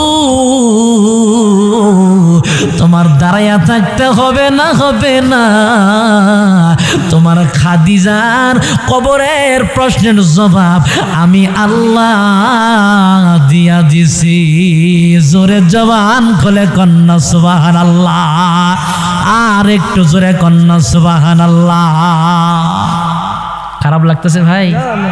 আর 10 মিনিট চালাইলে কষ্ট হবে আপনাদের। আমার ভাইয়েরা, আমি একটা হাদিস পড়ছি আপনাদের মাঝে। কয়টা হাদিস? একটা হাদিসের শুধু ব্যাখ্যা করব না, শুধু আমি অনুবাদ করব। তার আগে আমি যেটা আলোচনা, আল্লাহর ওলি হইতে গেলে আমার ভাইয়েরা কয়টা গুণ লাগে? আর একটু জোরে কোন, কয়টা? 1 নম্বর গুণ হইল ইমানের গুণ। জোরে বলেন, কিসের গুণ? ইমানের গুণ। আর 2 নম্বর হলো আল্লাহর ভয়ের গুণ। এই 2টা গুণ যদি থাকে ওই মানুষটা আল্লাহর ওলি হয়। সুবহানাল্লাহ কোন। আমার ভাইয়েরা খুব মনোযোগ দিবেন। কিন্তু বর্তমান জামানায় আমাদের অন্তরে আল্লাহর ভয় নাই, ইমানের পাওয়ারও নাই। কথা কোন ঠিক কিনা? অনেকে হয়তো মনে করতে পারেন, হুজুর আল্লাহর ওলি হইতে গেলে সারা রাত নফল নামাজ পড়তে হয়। কি নামাজ? নফল নামাজ সারা রাত পড়তে হয়। অনেকে মনে করে মুহাদ্দিস, আল্লামা, মুফতি, মাদ্রাসার না পড়লে মনে হয় আল্লাহর ওলি হওয়া যায় না। কি কোন ঠিক না? কিন্তু আল্লাহর ওলি হইতে এগুলা লাগে না। আল্লাহর ওলি হইতে 2টা জিনিস লাগে। কয়টা জিনিস? 1 নম্বর কিসের গুণ ভাই? আল্লাহর ভয়ের গুণ। কথা বলেন ঠিক কিনা? হযরতে মুজাদ্দিদে আলফে সানি রহমাতুল্লাহ আলাইহি, ভারতের সেরহিন্দে যার বসবাস, অনেক বড় মাপের একজন আল্লাহর ওলি ছিলেন। কি ছিলেন? অনেক বড় মাপের একজন আল্লাহর ওলি, একজন পীর সাহেব ছিলেন, পীরে কামেল ছিলেন, অনেক বড় মাপের একজন আল্লাহর ওলি। তো তার দরবারে আরেকজন আল্লাহর ওলি গেছে, আরেকজন পীর গেছে তার দরবারে খেদমত করার জন্য, তার দরবারে থাকার জন্য গেছে। থাকতে থাকতে দীর্ঘ 12 বছর থাকছে। কত বছর? 12 বছর। আমাদের বর্তমানে তো এক পীর আরেক পীরের দেখতেই পারে না, খালি বাস দেয়। কথা কোন ঠিক কিনা? কেমনে বাস দেওয়া যায়? আর ওই জামানায় একজন পীর আরেকজন পীরের দরবারে সোহবত নেওয়ার জন্য, তার কাছ থেকে কিছু আমল নেওয়ার জন্য, তার কাছ থেকে কিছু একটা নেওয়ার জন্য গেছে। তো যাওয়ার পরে দীর্ঘ 12 বছর থাকছে। কত বছর? 12 বছর থাকার পরে ভাই, বানানো কোনো কথা না। হযরতে আশরাফ আলী থানভী রহমাতুল্লাহ আলাইহি তার কিতাবের ভিতরে ঘটনা লিখছে যে 12 বছর থাকার পরে সে রাতের বেলা চিন্তা করছে, এশার নামাজ পড়া যে আগামীকাল ফজর পরে আমি চলে যাব। এই পীরের কাছে আইসা কোনো কেরামত টেরামত দেখলাম না। এ কেমন পীর, কেমন আল্লাহর ওলি, এর তো কোনো কিছুই পাইলাম না। আমি আগামীকাল সকালে চলে যাব। তো পরের দিন ফজরের নামাজের পরে হযরতে মুজাদ্দিদে আলফে সানি রহমাতুল্লাহ আলাইহি নামাজের পরে ডাক দিছে, আল্লাহর বান্দা এদিকে আসেন। আপনার মন আপনারে কি বলে? দেখছেন আপনার মন আপনারে কি বলে? গত রাতে আপনি কি চিন্তা করছেন? চিন্তা করেন কেমন আল্লাহর ওলি গত রাতে কি চিন্তা করছে, মনে মনে আল্লাহ তার অন্তরে জানাই দিছে। কথা বলে ঠিক কিনা? তো এবার মনে মনে চিন্তা করতেছে, ধরা তো খাইছি, এখন তো না বইলা উপায় নাই, তো সত্য কথাই বলতে হবে। হুজুর 12 বছর থাকলাম, কোনো কেরামতি তো দেখলাম না। কি কন, আজকে যদি কেউ কেরামতি দেখাইতে পারে, হায় রে আল্লাহর ওলি। কি কন ঠিক কিনা? তোকে 12 বছর থাকলাম, কোনো কেরামত টেরামত দেখলাম না, এই জন্য নিয়ত করছি হুজুর আমি আজকে ফজর করে চলে যাবো। অথচ 2-4টা কেরামতি আমি নিজেও পারি, আমি নিজেও কেরামতি দেখাইতে পারি, আমার নিজেরও কিছু কেরামতের কিছু আমার মধ্যে আছে। হযরতে মুজাদ্দিদে আলফে সানি রহমাতুল্লাহ আলাইহি বলে, তোমার মধ্যে কি আছে বলো, তুমি কি কি কেরামতি দেখাইতে পারো? কয় হুজুর আমি কোন কবরের পাশে দাঁড়ায়া আমি যদি মুরাকাবা করি, মুরাকাবা কইরা কবরের ভিতরে যেই মুর্দা আছে, যেই মানুষটা শুয়ে আছে তার সাথে কথা বলতে পারি। চিল্লায় বলেন মারহাবা। তার কি পাওয়ার কম? তাইলে সে কি ছোটখাটো পিসাব? আমি এইটা পারি, কিন্তু আপনার মধ্যে কিছু পাইলাম না।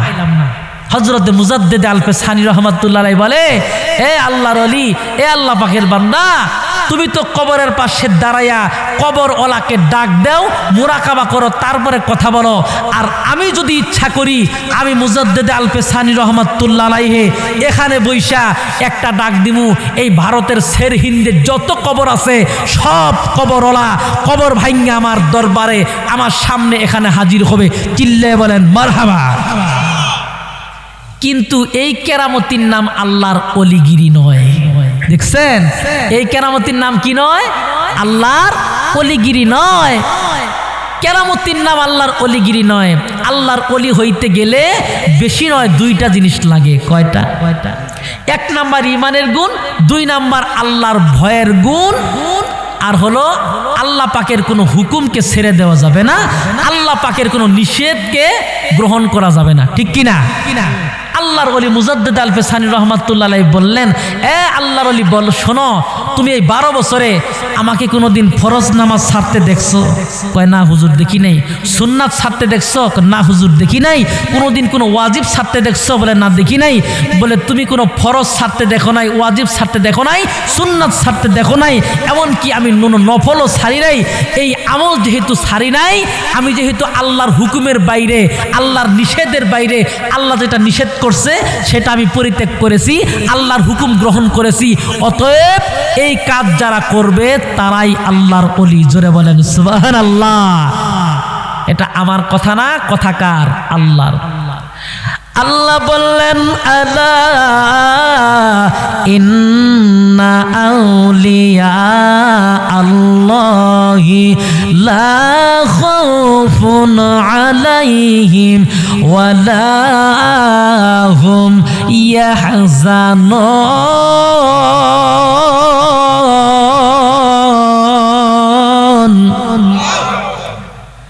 আমার ভাইয়েরা, আমার বন্ধুগণ, আল্লাহ রাব্বুল আলামিন ডেকে ডেকে বলে দিলেন, জেনে রাখো আল্লাহর ওলি হইতে গেলে দুইটা গুণ লাগে। কয়টা গুণ? আল্লাহর ওলিদের কোনো ভয় নাই, কোনো চিন্তা নাই। আল্লাহর ওলি যদি হইতে চাও দুইটা গুণ লাগবে, একটা ঈমানের গুণ আর একটা আল্লাহর ভয়ের গুণ। কথা বলেন ঠিক কিনা? আর একটা হাদিস আমি পড়েছি, এই হাদিসের ব্যাখ্যা করতে গেলে অনেক সময় লাগবে, শুধু হাদিসের অনুবাদটা করব, শুনবেন আপনারা। এই হাদিসটা আপনাদের জন্য নয়, এটা আমার মা বোনদের জন্য। মা বোন আছে না এলাকায়? এজন্য আমি পড়েছি, মা বোনরা সবসময় বয়ান শোনার সুযোগ পায় না। ঠিক কিনা ভাই? আল্লাহর নবী বলছে, কোন মা, কোন বোন, কোন স্ত্রী লোক যদি 4টা আমল করে, কয়টা? 4টা আমল করে, আল্লাহর নবী বলেন 4টা আমলের বিনিময়ে আল্লাহ পাক তাদের জন্য 8টা জান্নাতের দরজা খুলে দিবে। জোরে বলেন সুবহানাল্লাহ। আমল কয়টা? আরো জোরে কোন? এই 4টা আমল কি আমি বলবো ভাই? বলবো? আমার ভাইয়েরা, আমার বন্ধুগণ, হযরতে আনাস রাদিয়াল্লাহু তাআলা আনহু থেকে হাদিসটা বর্ণিত। আল্লাহর নবী বলে দিলেন, আল মারআতু ইজা সাল্লাত খামসাহা, 1 নাম্বার আমল হইল 5 ওয়াক্ত নামাজ পড়তে হবে। জোরে বলেন কয় ওয়াক্ত? আর একটু জোরে বলেন কয় ওয়াক্ত? ফুলবাড়িয়া পশ্চিম সন্তোষপুর জিগাতলা এলাকার মানুষ এই 5 ওয়াক্ত নামাজের কথা আমার নবী বলছে, কারণ নবী আমার বলে দিয়েছে, এই দুনিয়ার জমিনে যারা নামাজ পড়বে, এই নামাজ যারা পড়বে না, আমার আল্লাহ কাল কিয়ামতের ময়দানে সর্বপ্রথম যে প্রশ্ন করবে, সর্বপ্রথম যে জিজ্ঞাসা করবে, হিসাবটা নিবে, সেটা হইল নামাজের হিসাব। আউয়ালু মা ইউহাসাবু বিহিল আবদু ইয়াউমাল কিয়ামাতিস সালাহ। কাল কিয়ামতের ময়দানে সর্বপ্রথম হিসাব হবে নামাজের হিসাব। কথা বলেন ঠিক কিনা? কিসের হিসাব? নামাজের হিসাব। কি কোন ভাই, নামাজ পড়ার দরকার আছে? আল্লাহর আরেক ওলি ছিল, অনেক, শুধু ওলি না, তিনি অনেক বড় মুহাদ্দিস ছিলেন, অনেক বড় একজন আল্লামা ছিলেন, অনেক বড় মুফতি ছিলেন, অনেক বড় মাপের, মানে 1000 মুফতি একত্র করলে তাকে বলে আল্লামা। সেই আল্লামা ছিলেন, তার নাম ছিল হযরতে আব্দুল্লাহ ইবনে মুবারক রহমাতুল্লাহ আলাইহি। সুবহানাল্লাহ। এই কথাটা বলে আমি শেষ দিকে চলে যাব। এই হযরতে আব্দুল্লাহ ইবনে মুবারক রাহমাতুল্লাহ আলাইহি দুনিয়ার থেকে চিরবিদায় হয়ে কবরে চলে গেছে। কোথায় চলে গেছে? কবরে। হঠাৎ করে তার এক বন্ধু তারে স্বপ্নে দেখছে। কি দেখছে? বন্ধু তারে স্বপ্নে দেখছে। স্বপ্নের মধ্যে জিজ্ঞাসা করছে, দোস্ত তুমি কেমন আছো কবরে? আমার ভাইয়েরা, আমার বন্ধুগণ, আল্লাহর ওলি হযরতে আব্দুল্লাহ ইবনে মুবারক রাহমাতুল্লাহ আলাইহি ডেকে ডেকে বলে, বন্ধু কবরের মধ্যে অনেক সম্মান আর মর্যাদা, অনেক ইজ্জত আল্লাহ পাক আমারে দিয়েছে, জান্নাত দিয়েছে, জোরে কন্না মারহাবা। কিন্তু আমার বাড়ির সামনে যে একটা বাড়ি ছিল কামারের বাড়ি, ওই কামারও মারা গেছে। ওই কামারকে আল্লাহ যত সম্মান, যত মর্যাদা আর যত ইজ্জত দিয়েছে, ওই পরিমাণ সম্মান, মর্যাদা, ইজ্জত আমি আব্দুল্লাহ ইবনে মুবারককে আল্লাহ দেয় নাই। জোরে কন্না সুবহানাল্লাহ।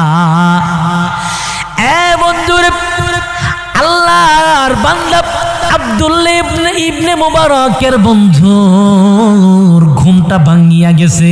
এবার আল্লাহর বান্দা মনে মনে চিন্তা করে, হায় রে, এত বড় আল্লাহওয়ালা, এত বড় বুজুর্গ, এত বড় পরহেজগার, এত বড় মুফতি, এত বড় মুহাদ্দিস, অথচ তার চাইতে বেশি সম্মান আর মর্যাদা জান্নাতের মধ্যে একটা কামার কেমনে পাইল আমার জানতে হবে।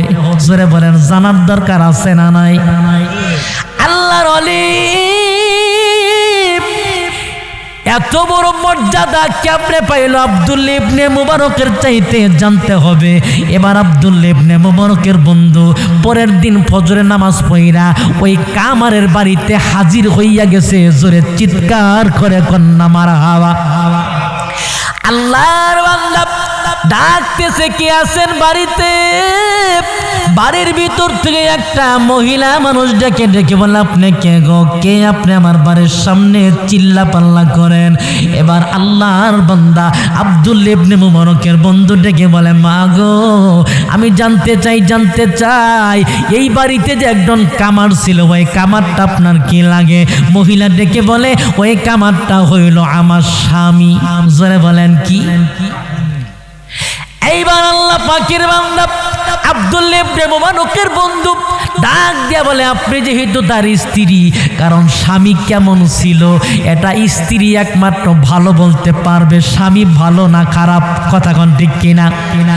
আর স্ত্রী ভালো না খারাপ, স্ত্রী কেমন এটা স্বামীর চাইতে ভালো অন্য কেউ বলতে পারবে? আরো জোরে কোন। এইবার আব্দুল্লাহ ইবনে মুবারকের বন্ধু ডাক দিয়া বলে, আমি জানতে চাই আপনার স্বামী কি এমন গোপন আমল করত, তার আমল কি আমল করত, আমি তার আমলের খবর নেওয়ার জন্য আসছি।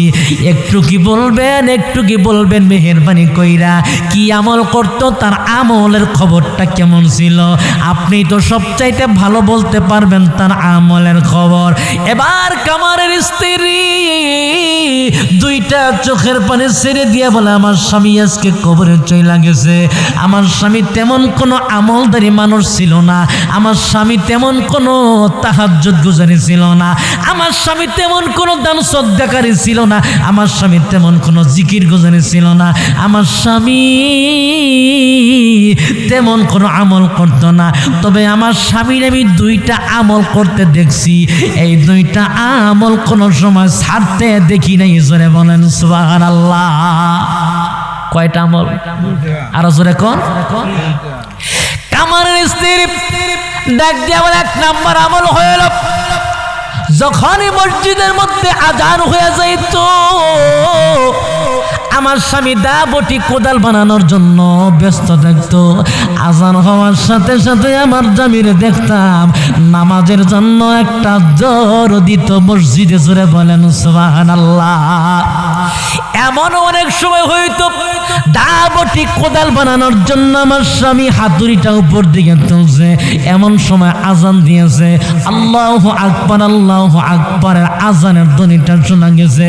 আমার স্বামী ওই হাতুড়িয়ার সামন দিকে না নিয়ে আয়েশা পিছন দিকে ঢেল দিয়ে ফেলে দিয়ে সর্বপ্রথম নামাজের জন্য দৌড়াইয়া যাইতো। জোরে চিল্লায় বলেন না সুবহানাল্লাহ। এই ছিল তার 1 নাম্বার আমল।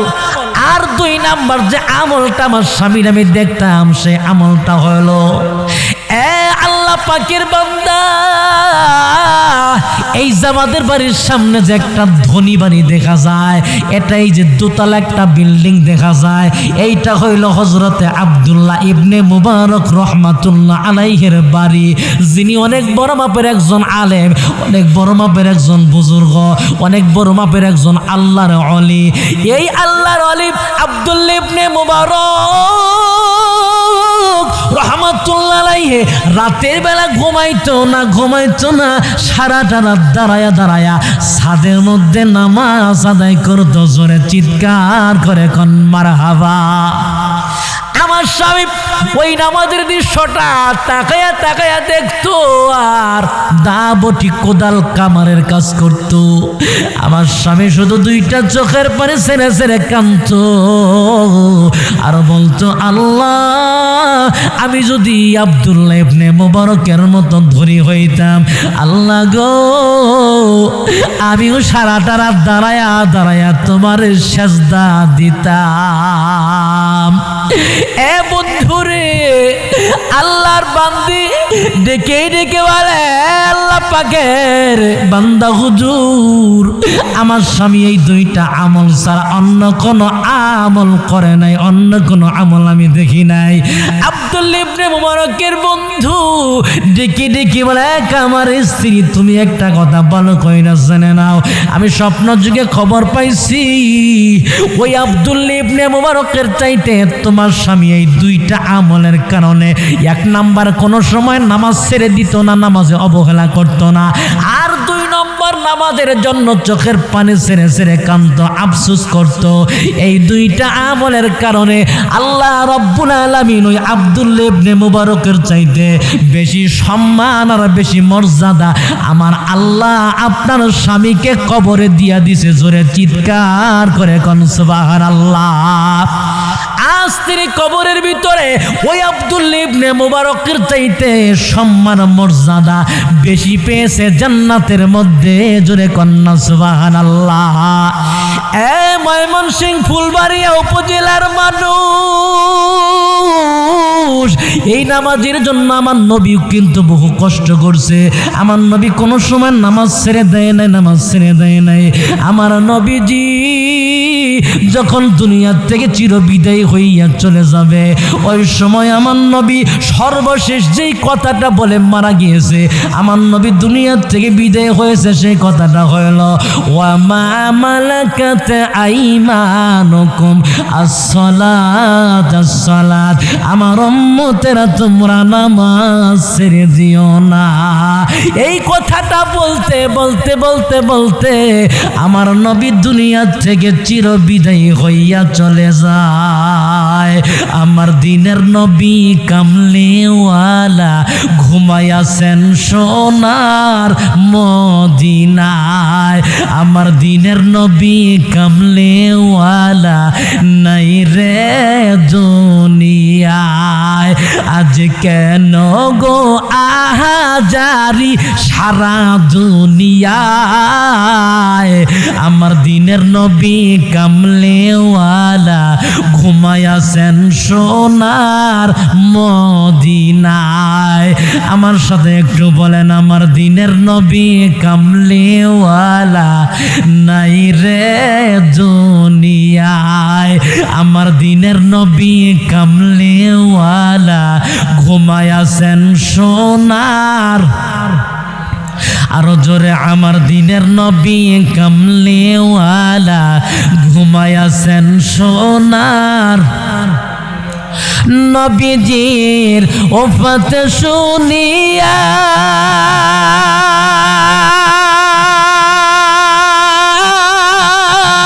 কান্দিয়া হযরত বেলাল গেলেন বেহুশ হইয়া। কান্দিয়া বেলাল কান্দিয়া বেলাল মদিনায় লোটায় আমার দিনের নবী কামলিওয়ালা ঘুমায়াছেন সোনার মদিনায় আমার দিনের নবী কামলিওয়ালা নাই রে দুনিয়ায় আমার দিনের নবী কামলিওয়ালা ঘুমায়াছেন সোনার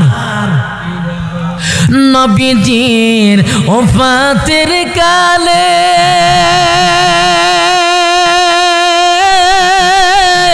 বনের পশু পাখি সবাই যে কান্দে কান্দিয়া কান্দিয়া সবাই কান্দিয়া কান্দিয়া সবাই ঝোলাতে লোটায় আমার দিনের নবী কামলিওয়ালা ঘুমায়াছেন সোনার মদিনায় আমার দিনের নবী কামলিওয়ালা নাই রে দুনিয়ায় নারে তাকবীর নারে তাকবীর আল কোরআনের আলো আল হাদিসের আলো আজকের মাহফিল চলবে চলবে আজকের মাহফিল আজকের মাহফিল কতক্ষণ চলবে সারা রাত চালাবেন আপনারা কোন কি এই কথা তো কর নাই দাওয়াতের সময় বুঝো সারা রাত চালামো তাহলে আরো দেরি করে আইতাম ঠিক কিনা ভাই আমার ভাইয়েরা খারাপ লাগতেছে আপনাদের ভাই সারা রাত যতই আপনারা বলেন আমার দ্বারা কি সম্ভব ভাই আগামীকাল গাজীপুরে মির্জাপুরে মাহফিল ভাই আজকে সারা রাত বয়ান করলে কালকে অসুস্থ হয়ে পড়বো কিন্তু আপনারা যারা মন থেকে মোহাব্বত নিয়ে বলছেন সারা রাত চলবে আমার ভাইয়েরা আমার আল্লাহ সারা রাত বয়ানের সোয়াব কি দিতে পারে না ভাই আরো জোরে বলেন পারে কিনা আমি দোয়া করি আল্লাহ সারা রাত বয়ান শোনার সোয়াব তুমি প্রত্যেকের আমল নামায় দিয়ে দাও কোন আমিন আর একটু জোরে বলেন আমিন আমি আর লম্বা করবো না আমার ভাইয়েরা আমি যে হাদিসটা পড়েছি 4টা আমল জোরে বলেন কয়টা 1 নাম্বার হলো 5 ওয়াক্ত নামাজ জোরে বলেন কয় ওয়াক্ত 2 নাম্বার ও সামাত শাহরহা রমজানের রোজা কিসের রোজা রমজানের রোজার 3 নাম্বার হলো ও আহসানাত ফারজাহা ফরজ পর্দা আদায় করা লজ্জাস্থানের হিফাজত করা ঠিক কি না লজ্জাস্থানের হিফাজত করা আর এই পর্দা নিয়া যদি আমি কথা বলি ভাই অনেক লম্বা কথা হবে কি কোন বর্তমানে কি পর্দা আছে আরো জোরে কোন পর্দা আছে টিভির পর্দা পর্দা আছে জানালায় পর্দা আছে দরজায় দামি দামি ঠিক কি না কিন্তু মা বোনের পেট পিঠে কোনো পর্দা আরো জোরে কোন যে পর্দা করে এটার নাম হলো ফ্যাশন কি কথা কোন ঠিক কি না যে বুরকা পরে 80 বছরের বুড়িও যদি পরে 80 বছরের নানিও যদি বোরকা পরে দেইকা মনে হয় 18 বছরের যুবতী হাইটা যায় কথা কোন ঠিক কিনা যুবকরা দেইকা খালি পিছে পিছে যায় বেশ কিছুক্ষণ যাওয়ার পরে নানি যখন মুখ খুইলা পানি খাইতে যায় যুবকরা কয় হায় রে হায় কার পিছে আইলাম এ তো দেখি বিস্কুটের চাইতে বিস্কুটের প্যাকেটই ভালো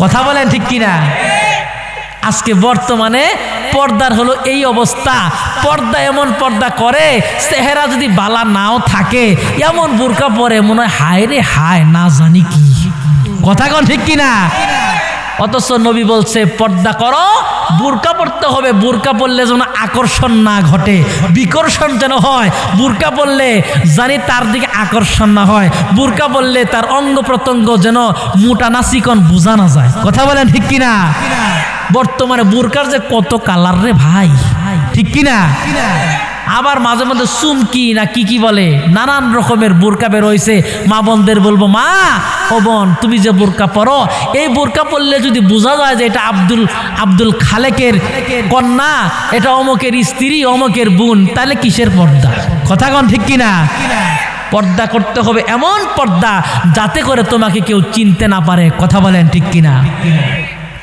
এই জন্য কবি বলছে বলবো শহরে বাজারে দেখো নারীদের ঢল, পর্দাবিহীন তারা করে ঝলমল, ঠিক কিনা? শহরে বাজারে দেখো নারীদের ঢল, পর্দাবিহীন তারা করে ঝলমল, অন্যকে তার দিকে আশেক বানায়, দেশটা আদি ধ্বংস নারীর বেপরদায়, সবার মুখে একই আওয়াজে হায় হায় হায়। ইবলিসের বড় জ্বালা বাংলাদেশে আগমন হয়েছে নারীর বেশে, জলে জলে নিয়া নারী মেলা নিলায়, পার্কে বসিয়া ওরা মেলা নিলায়, দেশটা আদি ধ্বংস নারীর বেপরদায়, সবার মুখে একই আওয়াজে হায় হায় হায়। কথা বলেন ঠিক কিনা? মা বোনদের বলবো, মা পর্দা কেন করবা না? পর্দা করলে দাম কমে না। কথা কোন কমে? খাল বিলের পানির কোনো দাম আছে ভাই? কারণ ওগুলো বেপর্দায়, গাছের আগায় ডাবের পানির দাম নাই। কি কোন আছে কিনা? কারণ ওইটা হলো পর্দায়, ঠিক কিনা? খালি একটু বললাম পর্দা নিয়ে, 2 ঘন্টা পর্দা নিয়ে কথা বললে আপনারা খালি শুনতেই চাবেন মজার মজার কথা, কিন্তু আজকে সম্ভব নয় আমার ভাইয়েরা। এই জন্য নারীদের 3 নাম্বার আমল হলো পর্দা, আর 4 নাম্বার আমল হলো ও আতআত বালাহা, স্বামীর আনুগত্য, স্বামীর খেদমত, স্বামীর হুকুম মানতে হবে। কথা বলেন ঠিক কিনা? এটা আমার কোনো বানানো কথা না, আমার নবী 1500 বছর আগে বলছে যে 4টা আমল। 1 নাম্বার হলো 5 ওয়াক্ত নামাজ, 2 নম্বর হলো রমজানের রোজা, 3 নাম্বার ফরজ পর্দা, 4 নাম্বার স্বামীর খেদমত। এই 4টা আমল যারা করবে, যে নারী বা স্ত্রী করবে, আমার নবী বলে তাদের জন্য ফালতাদখুল মিন আই আবওয়াবিল জান্নাতি শাআত, আমার আল্লাহ 8টা জান্নাতের দরজা খুলে দিবে। কর সুবহানাল্লাহ। কয়টা জান্নাতের দরজা?